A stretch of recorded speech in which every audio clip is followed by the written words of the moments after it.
What is up guys, and welcome to another Red Dead Online video. Today we are going through the new legendary bounty. This week we are given Philip Carlier, who is wanted for embezzlement and murder of a fellow employee in a Lemoyne trading company. Since the killings 2 years ago, Carlier has lived alone on the fringes in the swamps of La Grasse. It is said that his isolation combined with a taste of dissociative chemicals has twisted his middle-aged murderer's mind. The legendary bounty is considered extremely volatile and should only be approached by the most resolute of bounty hunters. This one is a very good one to go and do. I've said it many times that my favorite one so far has been the Wolfman, and it's because of the story. This one has now topped it. This one is by far my favorite legendary bounty that we've had so far with what we've been given in the last couple of weeks. We still have quite a few more weeks to go, and I'm hoping that this one still goes and gets beat in the next couple of weeks. But as of right now, Philip Carlier is by far my most favorite legendary bounty to go and do. With this one, you have a story, you have some new stuff that we haven't seen within Red Dead Online, which is you just being drugged, and it's just an absolute illusion where you're just going around, walking through Saint Denis, walking through Lemoyne, and you have these massive animals, whilst you also have what I assume is Philip Carlier appearing in a cloud of smoke and then chasing after you, trying to bring you down. This also introduces night folks to Red Dead Online, something that we have not seen but is a massive thing in Lemoyne when you go and play the Red Dead Redemption 2 story. It has taken just under a year for us to go and see night folks within Red Dead Online, and it is very cool to go and see, and I can't think of a better way for them to go and introduce them to Red Dead Online. As always with these legendary bounties, the way you get involved with this one is by going to your nearest bounty board. It does not matter which bounty board you go to, you can go to any one within the world. Even though this is set in Lemoyne, you can go all the way over to Tumbleweed, go and get a bounty board there, go and start that up, and it will drop you back in Lemoyne or close to where this story begins. You can go and complete this legendary bounty as many times as you want, but every time you go and play through it, the next time you go and play through it, it'll be slightly harder. The difficulties of legendary bounties is shown by how many stars is at the top of the poster. When you go and do it for the first time, it will only be a 1-star bounty, but as you keep on going to do it, eventually it will become a 5-star bounty, and that is the maximum amount you can go and get, and that's the hardest one you can go and do. How this legendary bounty plays out is as soon as you go into this, as soon as you go over to a bounty board, it'll drop you in Lemoyne. It'll show you a bit of a story. You'll be going up to a cauldron, and then Philip Carlier then goes and puts something within that cauldron, and you go and get knocked out. You then wake up again, and that is when you are in this drugged phase where all the animals are a lot bigger than they should be, except your horse, which is very small, and then you have Philip Carlier popping up in a cloud of smoke trying to chase you down. With this, all you have to do is just make sure you are safe and wait until those drugs wear off. What I do is slowly walk to where I have to go, which is always straight ahead of me, and then eventually it will just fade out, and that's when you have to go to 3 different locations to go and find this legendary bounty. Philip Carlier is only at one of these locations, but it's up to you to go over there and go and investigate every different location. Whilst going to all 3 of these locations, you will be attacked by alligators as well as night folks. The good thing about night folks is that they do only use bow and arrows as well as melee weapons, so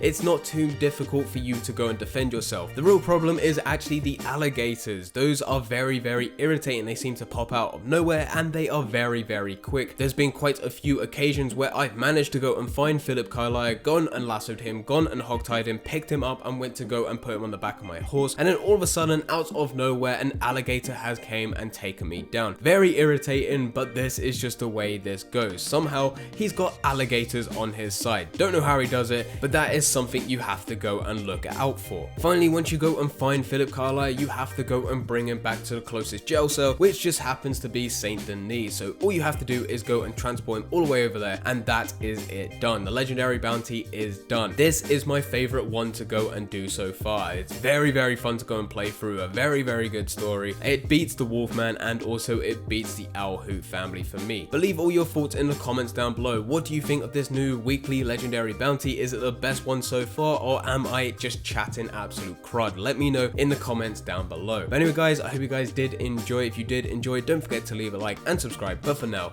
I'm going. So see ya.